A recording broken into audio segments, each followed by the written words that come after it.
Hey everybody, Kelly here. It's been a very long time since I've made a video for a reason that I probably will extrapolate on much later. However, I decided that I was going to start making videos again after speaking with my friend last week, Huggy Pacino. We did an awesome interview on his channel last Saturday, and if you didn't see it, you got to check it out. I will post the link in the description of this video here, and you should go check it out. I decided I was going to start making videos again because he reminded me of why I started to begin with, like how important it is that more people start talking about the issues that are important within our community, not only to help ourselves but to help our children thereafter. So this isn't going to be very long, very short, straight to the point.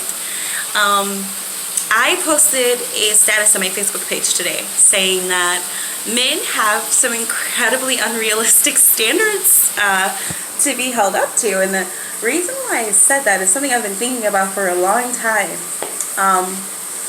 I love, like, if you know me, I am a hopeless romantic. Like, I was the person who loved Twilight, you know. I love those old school romance movies like Tristan and Isolde, Kate and Leopold, like those kind of Titanic. Every movie where there's a guy who comes in, sweeps the girl off her feet, saves her, you know. And I was watching, Vampire Diaries yesterday. I restarted the series because it's been like 10 years since I watched the beginning, and I kind of lost sight of what had happened. And last night in particular, I started crying because, you know, Vampire Diaries is, in short, about a pretty much small town girl who becomes the love interest of these 150-year-old vampires, and it basically journeys their relationship and how they fall in love with her, fall out of love with her, and it turns out she's a supernatural creature, yada yada yada. In short, she has both of these guys who are brothers fawning over her, like they love her, like willing to die for her, put their lives on the line for her, sacrifice themselves and each other for her, like no one else matters except for her. And you know that I'm older now, I look at things from a totally different perspective, and I was like, you know, this is very kind of sucky for real men because it holds them to a standard that's completely impossible to live up to. Like I mentioned, in the show, the brothers sacrifice themselves and everything around them for this one girl. And they, not only that, if you really think about it, she's completely unremarkable. And what I've noticed in TV shows in general, especially when it comes in relation to romance, is that they make the women completely ordinary, like the absolute regular woman, meaning that she's bitchy, she's naggy, annoying, all the characteristics of a regular woman, you know, but they make the men extraordinary, you know, like they make them basically perfect, and not perfect in the sense that they don't have any flaws, but perfect in their reaction to her.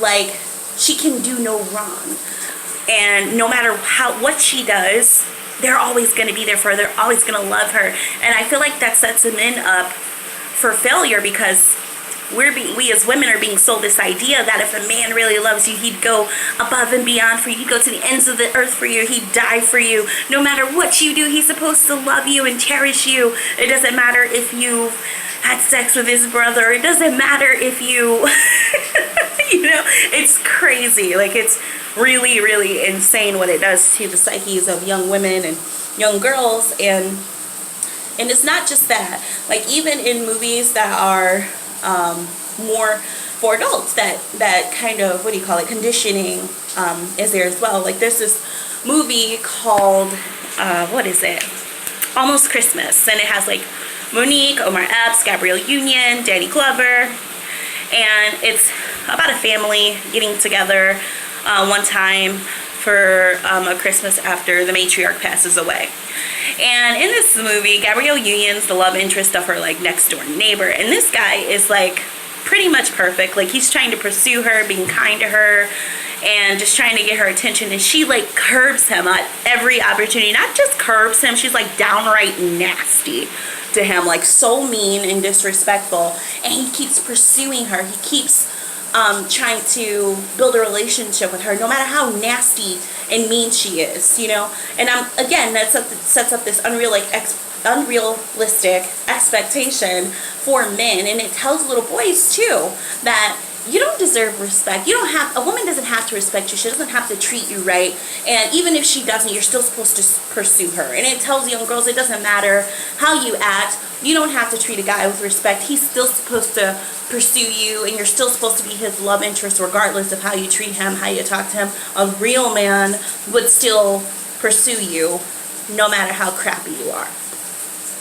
I absolutely refuse to put these standards on my son, and I absolutely refuse to let my daughters live by these standards and having expectations of men that are just impossible. These are stories and fantasies typically written by women, so it makes sense that it's like a perfect, you know, scenario of what a woman would want. However, you know, it's my job as a mom to be the example of a woman that my son should be looking at. You know what I'm saying? I'm the example that I'm supposed to be leading the example in how a woman should allow herself to be treated and how a woman is supposed to behave. And the same for my daughters. And I don't want them looking at men as something that's supposed to be perfect, something that's supposed to be idolized or storybook. You know, there's too much pressure on men to be perfect, to be super Captain Save a Woman. You know, it's too much. And even though we think it's harmless and it's like, oh, we loved growing up on Cinderella and Snow White, it does damage to relationships in real life, because it sets men up for failure by having to live to these unrealistic, fantastic standards that are just impossible. And it sets women up for disappointment when these men can't hit that podium or that pedestal that they place them on. So I don't know, just something to think about. I mean, I would love to know your take on it, what you all think.